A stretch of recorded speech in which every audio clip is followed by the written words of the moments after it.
आपके ऊपर इल्ज़ाम है कि आप ड्रग्स यूज़ करती हैं। ए मिस्टर, तुम ना मर्द होते ही ऐसे हो। तुमसे हंस के दो चार बातें क्या कर ली, तुम तो पटरी से उतर गए। क्या अनाप शनाप बोल रहे हो कि मैं नशा करती थी, मैं नशा लेती थी, मैं ड्रग्स करती थी।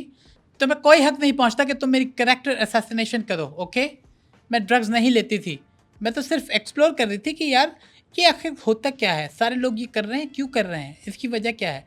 तो मेरे अंदर भी एक क्यूरियोसिटी सी थी कि यार करके देखते हैं होता क्या है। लो जनाब, मैंने नशा कर लिया। उसके बाद जो हुआ, मेरी अच्छी खासी ज़िंदगी चल रही थी, लेकिन वो उथल पुथल ऊबड़ खाबड़ रास्तों पे आकर कंगना की ज़िंदगी बर्बाद हो गई। और सिर्फ यही नहीं, मैंने अध्ययन सुमन को भी करवाया था थोड़ा सा। वो मान नहीं रहा था, मैंने उसको मारा भी। मैंने कहा थोड़ा सा कर ले, मज़ा आएगा। शेखर सुमन के बेटे को। हाँ, लेकिन मैंने ज़्यादा नहीं किया, मैंने ज़्यादा फोर्स नहीं किया। वो तो मुझ पर सिर्फ इल्ज़ाम लगाया कि इसने नशे पे लगाया है। देखो ना, उसको नशे की ऐसी लत पड़ी, क्योंकि नशा एक गंदी चीज़ होती है। उसने गंदे काम करना शुरू कर दिया। कैसे गंदे काम? हीरा मंडी में काम किया उसने। हीरा मंडी, जो प्रॉपर हीरा मंडी है? मैं मूवी की बात कर रही हूँ, कहाँ की बात कहाँ ले जा रहे हो। तो नशा बहुत गलत चीज़ है। नशे में आप बिल्कुल अपने आप को ना झोंकना, वरना मेरी जैसी आपकी तबीयत हो जाएगी। मेरी वायरिंग हिल गई है, वायरिंग हिल चुकी है मेरी। मैं ठीक तरह से बात नहीं कर सकती, ठीक तरह से सोच नहीं सकती। तो आप जितने भी देख रहे हैं, ख़ास तौर पे यूथ को ये मैं पैगाम दूंगी कि काले कुत्ते से खुद को कटवा लेना, लेकिन नशे की तरफ मत जाना, वरना तुम्हारी ज़िंदगी बर्बाद हो जाएगी। लोग तुम्हें उगालदान समझकर थूकेंगे तुम पे। अबे थूक लेते हैं भाई, आप थूक, इस तरह हो जाएगी। ये गलत बात है, इसकी तरफ मत जाना।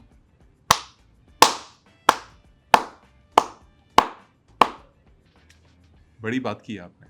आपने ताली बिल्कुल गलत बजाई है। नशे की बात सुन के जो ताली बजाते हैं, ऐसे नहीं बजाते, कैसे बजाते हैं? ऐसे बजाते हैं। आप फिर लोगों को मना करने के बावजूद फिर नए सिरे से तालीम दे रही हैं कि नशा कैसे नहीं, किया मैं जाता है। कभी नहीं कहूँगी, कभी नहीं कहूँगी नशे के करीब मत जाना। नशा बहुत गंदी चीज़ है, बहुत ख़राब चीज़ है। और फिर आपके बारे में भी ये कहना पड़ेगा, नशे में कहीं वो तन्हा न रह जाए। आपने अध्ययन सुमन के साथ तो नशा किया, आपने ऋतिक रोशन के साथ भी नशा किया।